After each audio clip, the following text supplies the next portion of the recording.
사도행전 2장의 오순절 성령 강림 사건 이후에 예루살렘 교회는 성령이 충만한 교회예요.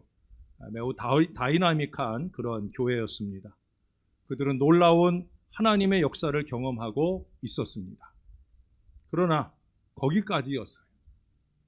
하나님의 계획은 복음이 예루살렘에서 시작해서 온 유대로 사마리아와 땅끝까지 전파되는 것이었지만, 안타깝게도 예루살렘 교회는 그 역동적 있는 복음의 역사에 온전하게 쓰임받지 못했다는 거예요.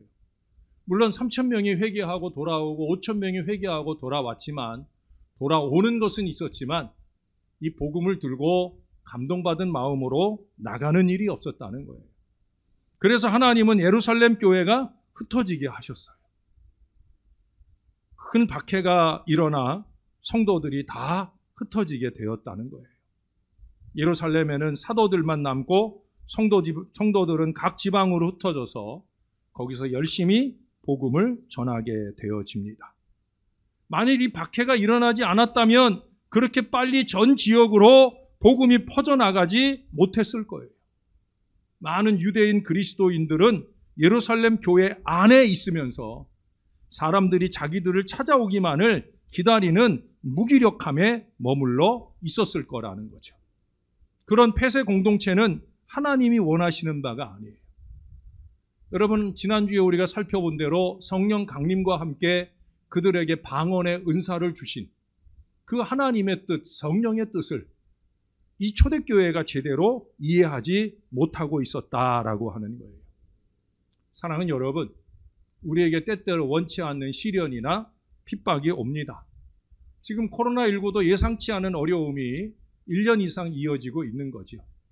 백신이 접종되기 시작하면서 이제 이 상황들을 조금 더 극복해 나가기 위한 많은 노력들이 우리들 가운데 펼쳐지게 되어질 겁니다.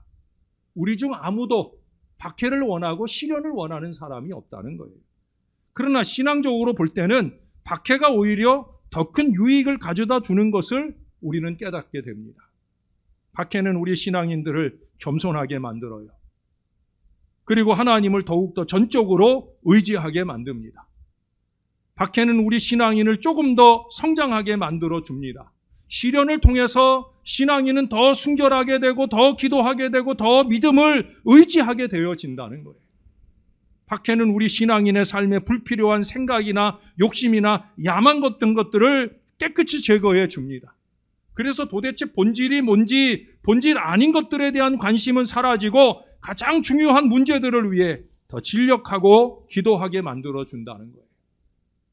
박해는 주님과 하나 되게 합니다. 특별히 우리 주님을 위해서 우리가 시련을 받는다 할 때 주님의 그 위로를 경험하면서 우리 주님과 온전히 하나가 되는 것을 경험하게 된다는 거예요. 박해는 안일한 자리에서 나와서 그동안 보지 못했던 것들을 보게 되고 특별히 하나님의 사명을 위해 헌신하게 만들어 준다는 겁니다. 그러므로 신앙인에게는 시련도 축복이 되는 거예요. 그 시련이나 그 박해 앞에 우리의 믿음을 어떤 모양으로 갖추느냐에 따라서 시련은 우리들에게 축복의 근거가 된다는 거죠. 예루살렘 교회는 그렇게 박해를 만날 때, 물론 교회 안에 어리석은 사람들도 있었을 거예요. 아, 이제는 교회가 문을 닫는구나, 모든 것이 끝났구나, 그렇게 생각하는 사람도 있었을 거예요. 언제나 그렇잖아요. 그런 호들갑에 앞장서는 사람들이 있잖아요. 아마 그들 중에는 베드로더러 왜 나가서 쓸데없이 설쳐가지고 옥에 갇히고 또 교회는 이런 박해를 받도록 그렇게 만들었느냐 힐난하는 사람들도 있었을 거예요. 그러나 잘 아시는 대로 그것은 오히려 복음이 더 널리 퍼져나가는 전도와 선포의 기회가 되었더라는 거죠. 왜 그래요? 하나님이 하시니까요. 하나님이 하시는 거예요. 중국에 공산혁명이 일어나면서 그 시기 선교사들이 추방되고 교회와 성도들이 엄청난 박해를 받았습니다. 그런데 이상한 일이 일어났어요. 그 박해 속에서 중국 교회는 더욱더 강해지고 성도들은 더욱더 늘어났다는 거예요. 지금 중국에서 우리 많은 선교사들이 쫓겨나서 우리나라로 돌아와 있어요. 그러나 우리가 마냥 걱정하고 염려할 일은 아니라는 거죠. 이제 우리 선교사들에게 의지하던 중국 신앙자들이 이제 스스로 더 열심히 기도하고 매달리면서 오히려 그들은 더 신령한 힘을 키워 나갈 수 있으리라. 저는 그렇게 기대하면서 기도하고 있어요. 그 시기가 되면 다시 우리 선교사들을 필요로 할 것이고 우리 선교사들이 다시 나아가서 오히려 견고해진 그들의 믿음 위에서 더 넓은 복음의 확장을 이루어 나갈 수 있으리라. 저는 그런 기대를 가지고 기도하고 있어요. 소련에서도 마찬가지입니다. 1917년 100여 년 전에 공산혁명이 일어나서 수세기 동안 계속되어 온 정교회와 그리스도인들이 큰 박해를 받게 되었어요. 그런데 역시나 이상한 일이 일어났어요. 공산 정권이 기대했던 대로 그리스도인들이 다 교회에서 떠나버린 것이 아니라 그들은 지하로 숨어서 거기서 더 하나님을 의지하면서 신앙인들의 모임이 계속 되어지더라는 거예요. KGB에 의해서 색출이 되면 목숨을 잃을 수도 있는 일이지만 제가 우리 세례받는 교인들에게 세례받고 나면 주는 선물이 있어요. 조그만 시베리아인의 불꽃이라고 하는, 지금은 구하기도 힘든 책인데 그걸 어렵게 구해가지고 선물로 줍니다. 이거 꼭 읽어보세요. 왜냐하면 그 안에는 그 시베리아가 어떤 땅이에요. 소변을 보면 그 자리에서 얼어붙는 땅이에요. 근데 이 그리스 종교회 이런 데는 세례를 받을 때 침례를 하거든요. 그러니까 그 시베리아 벌판에 호수를 찾아가는 거예요. KGB의 눈길이 닿지 않을 그 호수로, 산속 깊은 곳, 가장 추운 곳에 호수를 깨고 그 안에 세례를 주는 목회자나 세례를 받는 교인이나 함께 축복하기 온 성도들이 거기에 함께 모여서 그 차가운, 얼 것 같은 그 속에 들어가서 침례를 행해요. 발각이 돼도 죽고요. 잘못하면 얼어서 죽을 수도 있지만 한 번 세례로 내 신앙을 고백하는 일에 목숨을 거는 신앙의 사람들이 지금도 시베리아에 있다는 거죠. 그래서 1980년대에 보니까 1917년 때보다 오히려 더 많은 그리스도인들이 남아있을 뿐 아니라 그들은 더욱더 강한 신앙 공동체를 이루고 있더라는 거예요. 알렉산더 솔제니친이라고 여러분 들어보셨죠? 구소련의 수용소에 갇혀서 중노동에 시달리며 서서히 굶어 죽어가고 있었습니다. 어느 날 그는 모든 것을 포기하려고 했어요. 그의 인생은 아무런 변화도 만들어낼 수 없을 것 같은 처참한 마음이 들었기 때문이에요. 그는 벤치 위에 앉아서 이제 간수가 그를 발견하고 일하러 가라고 명령할 때 그가 응답하지 않으면 간수가 그를 죽을 때까지 때릴 것을 알고 있었습니다. 차라리 그렇게 죽자 하는 마음으로 그가 거기에 머리를 푹 숙이고 앉아 있는데 누가 곁으로 와 있는 것을 느끼게 됩니다. 이제 올 것이 왔구나 생각을 하고 서서히 눈을 들어 그를 보았습니다. 한 노인이 그의 옆에 쭈그려 앉습니다. 주름진 얼굴, 무표정한 얼굴의 그 노인은 몸을 구부리고 나뭇가지 하나를 들어 솔제니친의 발 앞에 그 모래 위에 십자가의 표시를 그려줍니다. 그리고 일어나 갔어요. 솔제니친이 그 바닥에 그려진 십자가 모양을 쳐다볼 때 그의 마음에 뜨거운 감동이 일어납니다. 그 순간 그는 그 십자가가 모든 인류의 소망을 보여주는 것이고 십자가의 능력으로 모든 것이 가능하다 하는 것을 깨닫게 되어집니다. 솔제니친은 천천히 일어났습니다. 그의 삽을 다시 들고 노동하러 갔어요. 그때만 해도 언젠가 진리와 자유에 대한 그의 글이 전 세계를 밝힐 것이라는 것은 전혀 알지 못했습니다마는 십자가는 그에게 러시아가 러시아 혁명 이전보다도 더 거룩한 나라가 될 것이라는 것을 보여주는 계기가 되었다는 거예요. 여러분, 언제나 십자가가 희망입니다. 그걸 깨닫고 그걸 깨닫게 하심이 성령 하나님께서 하시는 일이에요. 지금 어렵고 힘든 때지만 여러분, 십자가 앞으로 자꾸 모여들어야 될 때예요. 십자가를 붙들고 매달리고 기도할 때이라는 거예요. 이걸 깨닫는 교회만이 이 어려운 시기를 지나고 나면 반드시 우리가 겪었던 어려운 시기가 우리에게 유익된 미래를 열어주는 분명한 은혜의 계기가 되어질 겁니다. 우리 신월제일교회는 그런 교회가 되어야 합니다. 여러분, 오늘 본문이 있는 이 사도행전 8장의 주인공은 빌립처럼 보여요.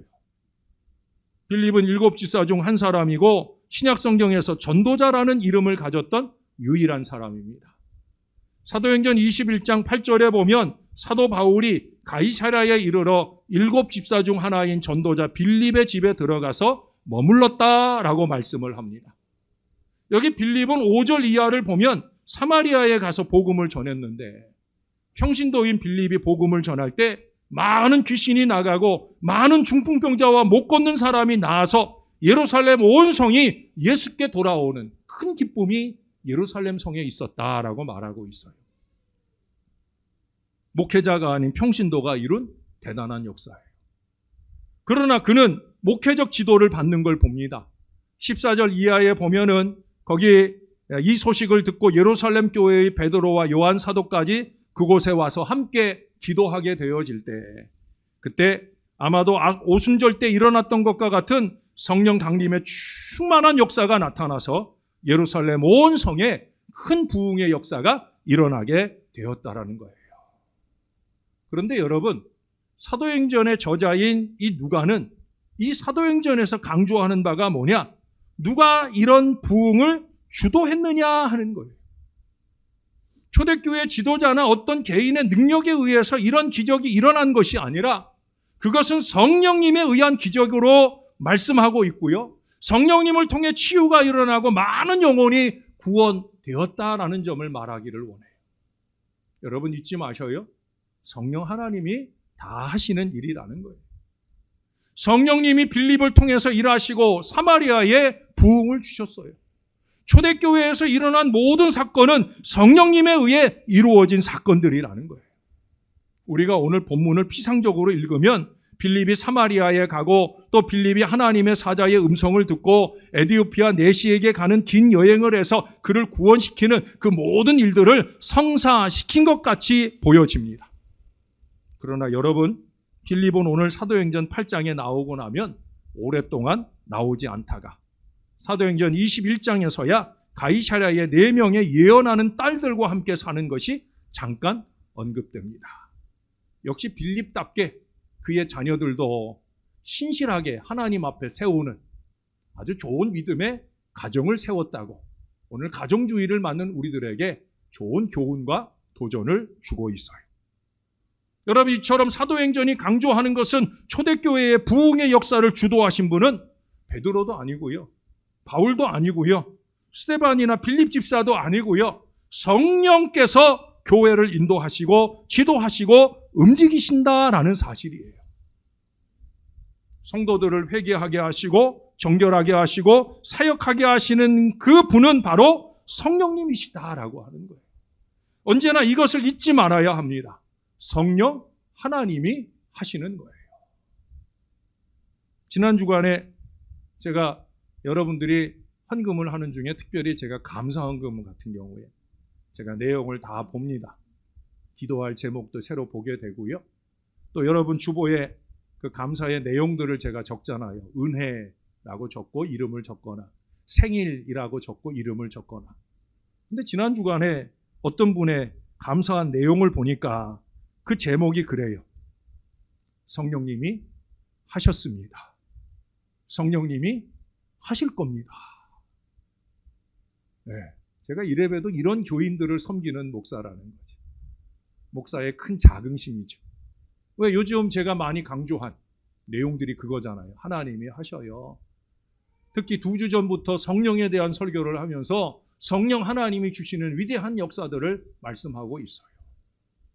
그 고백을 감사의 제물로 삼아 드렸다라고 하는 거 참 귀한 신앙이 아닐 수 없어요. 사랑 여러분, 우리 모두가 좀 성령 충만해야 합니다. 내가 했어요가 아니라 우리가 했어요가 아니라 성령님이 하십니다라는 이 고백이 넘치는 건강한 신앙을 가질 때 성령 하나님이 더 많은 일들을 우리의 가정과 교회 위에 이루어 주시게 될 줄로 믿습니다.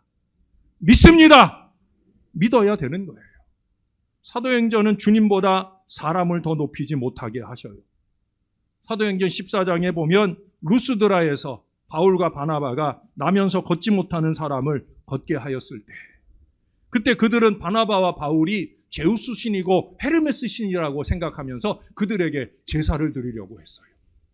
그때 바울과 바나바는 아주 격렬하게 옷을 찢어가면서 우리는 신이 아니라 우리는 사람이라, 그러면서 아주 중요한 사실을 덧붙입니다. 그건 뭐예요? 지금 일어난 이 사건이 우리가 한 일이 아니라 하나님이 하신 일이다라는 사실을 분명히 증언하고 있다는 거예요. 하나님이 하신 일이다. 얼렁뚱땅 자기 영광을 추구하지 않더라는 거예요. 여러분, 교회가 하나님 중심, 성령님 중심이 아니라 사람 중심이 되고 사람을 높이기 시작하면 문제가 일어나게 되는 거예요. 설사 그 사람이 담임 목사라고 해도 마찬가지예요. 제가 여러분들을 통해 높임받을 그런 존재도 못 되지만 담임 목사 중심으로 담임 목사를 높이는 교회가 되면 안 된다라고 하는 거예요. 여러분, 고린도 교회는 바울파, 베드로파, 아볼로파 등으로 나누어져 분쟁을 했어요. 다 훌륭한 교회 지도자들이죠.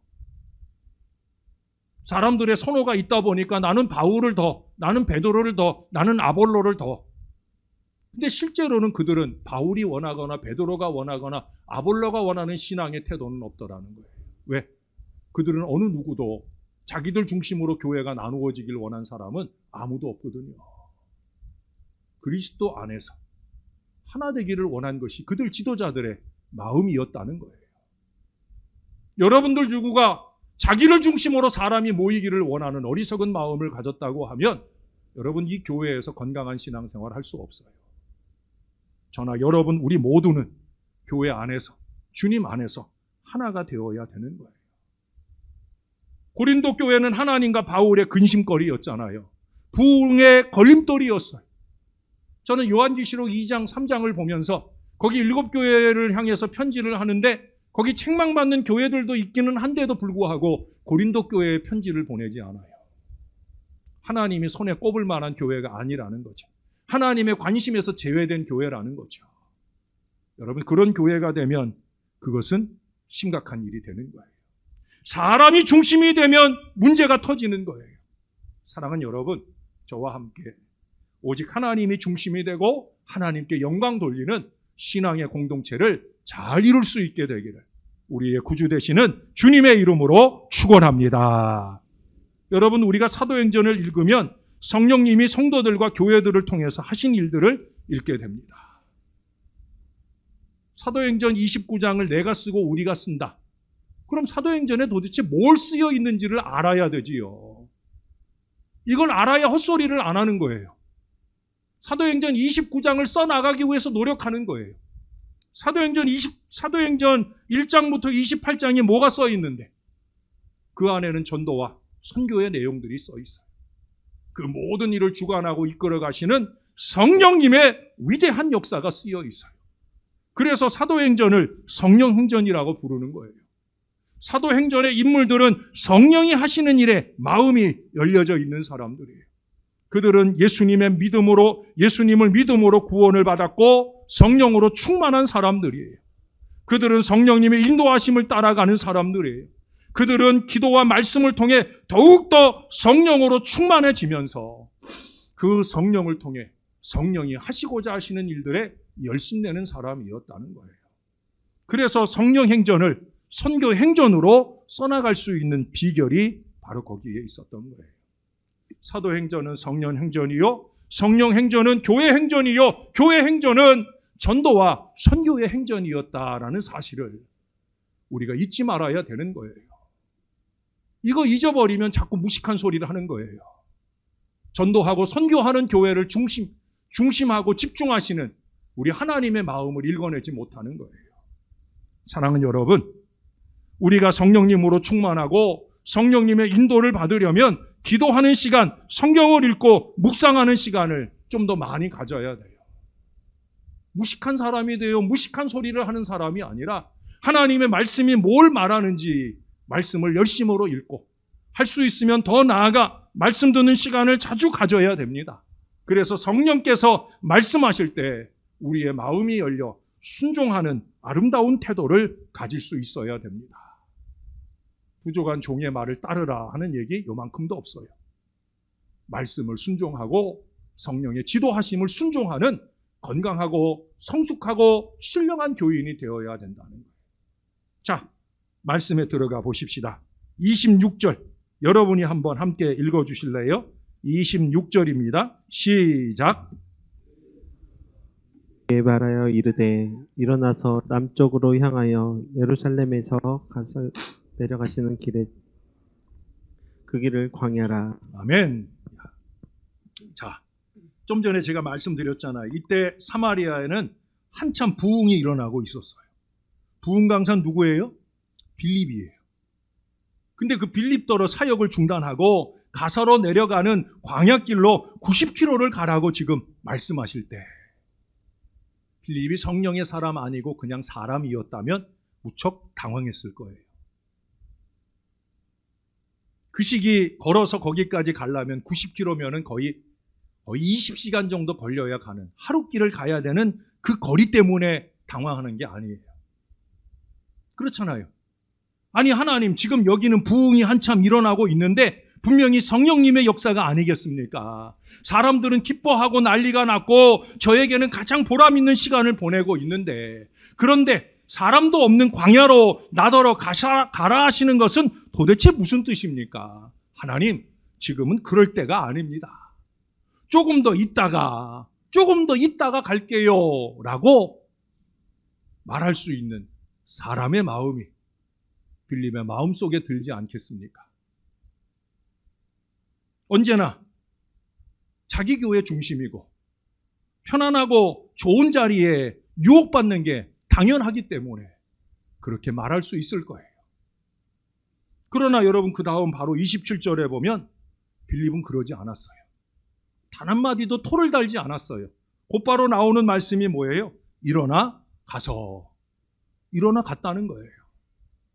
성령의 감동에 즉시 순종하고 떠났다라고 말하고 있어요. 무슨 얘기예요? 빌립은 항상 준비되어 있는 사람이라는 거예요. 빌립은 무슨 일이든지 준비되어 있는 사람이라는 거예요. 영어로 이걸 ready for anything.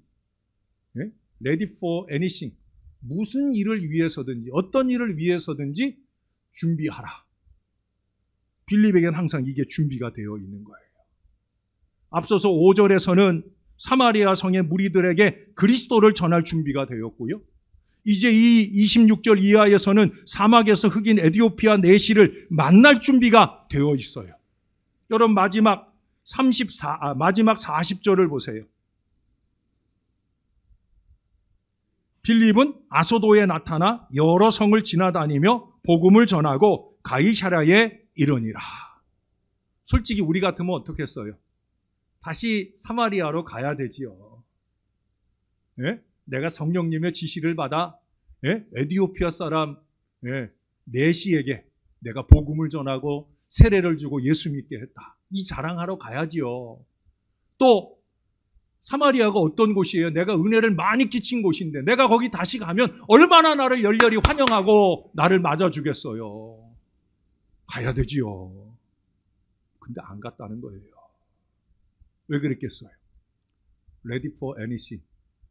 또 다른 미래를 준비하는 사람이에요. 성령의 지시하심은 아소도에 나타나 여러 성을 지나다니며 복음을 전하고 가이사랴에 이르게 되는 그는 또다시 이 준비가 되어 있는 사람으로 그 부름에 응답하고 있다는 거예요. 물론 빌립은 거기에서 에디오피아 내시를 만날 줄도 모르고 갔어요.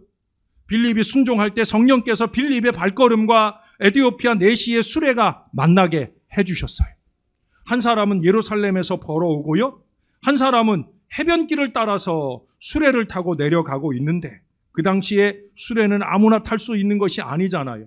그는 높은 관리여서 호위무사들이 함께 가고 있는데 두 사람이 만날 줄은 그 누구도 몰랐는데도 불구하고 그 사람의 존재조차도 모르는데도 불구하고 그 둘이 딱 만나게 되더라는 거예요. 그것도 성령께서 빌립에게 그 수레로 가까이 나아가라 말씀하셨고 빌립이 그 수레 가까이 갈 때 그때 마침 이 내시는 이사야서를 읽으면서 그 뜻을 이해하려고 애쓰고 있더라는 거예요. 이 우연의 일치, 이 우연을 가장한 필연의 역사, 이 모든 것들이 다 성령님이 인도하시는 일이었다는 거예요. 여러분, 언제나 성령께서 하시는 거예요. 우리는 이것을 잊지 말아야 합니다. 신앙은 이것을 인정하며 사는 거예요. 그래야 잘 살아갈 수 있어요. 가정은 행복하게 살아갈 수 있고요. 교회는 부흥의 역사를 열어갈 수 있다는 거예요. 헬렌 템플이라고 하는 사람은 신앙서적을 60권이나 저술하고 선교에 뜨거운 열정을 가진 분이었는데 그분이 이런 말을 했어요. 만일 당신이 모험을 하기 원한다면 하나님의 뜻을 따라가 보세요. 하나님의 뜻에 전적으로 헌신할 때 불가능하고 믿을 수 없고 기대할 수 없었던 일이 일어나게 될 것입니다. 6월을 맞으면서 6월, 7월, 8월 여름 절기를 맞으면서 배경 그림을 바꿔보았어요.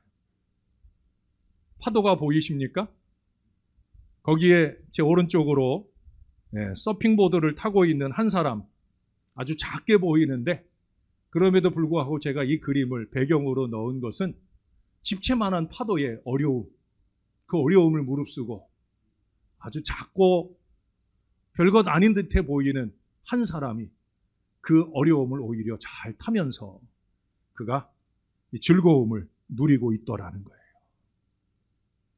저 집채보다 더 큰 파도를 타는 모험이 저와 여러분을 향한 하나님의 뜻이라고 하면 여러분, 우리는 기꺼이 그 길을 가야 되는 거예요.